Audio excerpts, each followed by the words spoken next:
linaw sa mga pulong sa Ginoo, ipamatuod sa buhat sa kinabuhi mo, kaysa makagayud sa usa ka taong maalamon nga nakatukod sa iyang balay sa usa ka dakong bato, bisan sa kusog nga unos ug walay hunong nga ulan, hangin nga mapusog magpabilin, kini nga dili matarog sa maunta niini ang kalig-on sa pagtuo sa kada tao, pangayoon ta kini nga grasya gikan niya.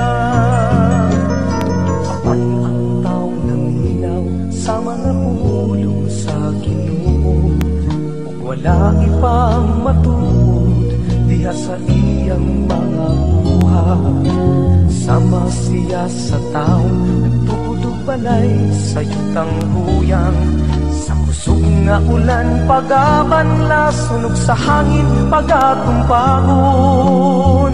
Pulong ni Kristo ug buhak mo ang haligi sa pagtuo, ang pingi kining grasya nga ginasa niya sa kinabuhi mo.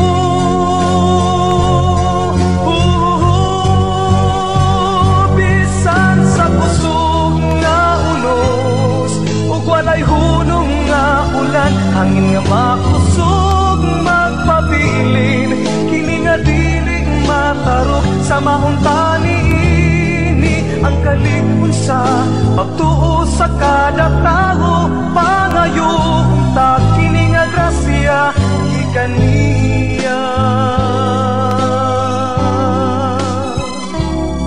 Kini nga grasya gikan niya.